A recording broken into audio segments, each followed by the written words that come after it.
గాలి ద్వారం వచ్చినా కరెంటు పోతలేదంట మన వెంకటరెడ్డికి ఫుల్ కరెంటు ఉందంట. కరెంటు పోతలేదంట ఆయనకి ఆడ. మంత్రి కోమటిరెడ్డి వింత వాదన, ఇదేం వాదన అంటూ నిర్జన్లో విమర్శలు. అంత తిక్క పిస చేస్తాడు. జర బ్రాండ్ మంచిది పెట్టాను, అనవసరంగా ఏది పడితే అది కానీయకు. నిన్న మొత్తం కరెంటు పోయి వర్షాలకు మేము మా ఆఫీస్ కూడా బంద్ చేసుకున్నాం. 3 గంటల సేపు కరెంటే రాలే. 6 గంటలకు పోయిన కరెంటు 9:30 దాకా రాలే. రాకపోతే ఈయనకంటే కరెంటు పోలేదంట. ఎంత పెద్ద వాన పడ్డా వెంటనే మేము దాన్ని అది చేసినామని చెప్తా ఉన్నాడు. నిన్న ఏడన్నాయా ఆడ పోయి మన వీడియోలు వేసినావా? గిరకు చెప్పు పోయి ఇగో చూపిస్తాను, ఒక చూపిస్తా. వెంకటరెడ్డి మీకు సిగ్గిరాదు, ఎన్ని చూపించినా సిగ్గిరాదు మీకు. ఇవే ఇక చూడు, చూసిరా ఏడన్నా విద్యుత్ కోతలతో విసికి సబ్స్టేషన్ ముట్టడించినట్ట ప్రజలు.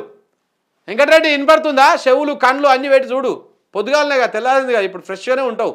రాత్రిపూట కొంచెం వినపడమంటా నీకు, కానీ ఇప్పుడు వినపడతాయి చూడు.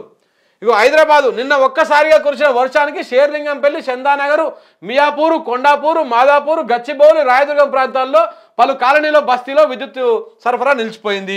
వర్షానికి పలు చోట్ల చెట్టు కొమ్మలు విరిగి విద్యుత్ తీగలపై తెగిపడడంతో కరెంటు సరఫరా నిలిపేసిర్రు. గత ప్రభుత్వం అధికారులతో సమన్వయం చేసి విద్యుత్ తీగలపై పైకి వచ్చిన చెట్లను కొమ్మలను ముందుగానే ఏప్రిల్ నెలలో నరికివేసి కరెంటు సమస్య రాకుండా చూసేవారు. ఈ ప్రభుత్వం సరిగ్గా పనిచేయడం లేదా వల్లనే విద్యుత్ సమస్య వచ్చిందని ప్రజలు ఆగ్రహం వ్యక్తం చేస్తున్నారు. చూడు, ఈదురుగాలులు వర్షాల వల్ల విద్యుత్ అంతరాయం వల్ల చాలా. చందానగర్ నుంచి వచ్చాను. చూడుగా సార్, నాది house number 5-90 Chandanagar, Chennareddy mother and child care hospital దగ్గర మా ఇల్లు.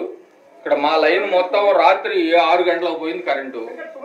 ఇవాళ ఇప్పుడు ఇందాక 5 గంటలకు ఇచ్చారు.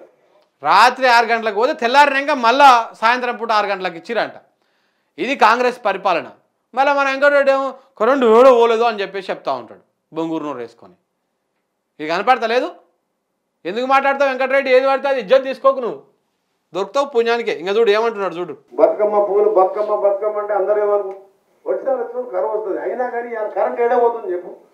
నిన్న ఇంత గాలి ద్వారం వచ్చింది, ఇంత గాలి ద్వారం వస్తే కూడా కరెంటు ఎమ్మడే రెక్టిఫై చేస్తాం. ఇంకో వీళ్ళకి చెప్పు ఆ ముచ్చట, హౌస్ నంబర్ 5-90 వీళ్ళకి చెప్పు వెంకటరెడ్డి ఇలా సబ్స్టేషన్కి వచ్చి ముట్టడిస్తానికి వచ్చిర్రు. వీళ్ళకి చెప్పు కరువు వస్తుంది, అయినా కానీ కరెంట్ ఏడబోతుంది చెప్పు. ఏడబోతలేదు, ఇంత గాలి ద్వారం వచ్చింది, ఏడబోతలేదు. బతుకమ్మ ఇక ఈయన బతుకమ్మను ఎట్టా అవమానిస్తున్నాడు చూడండి.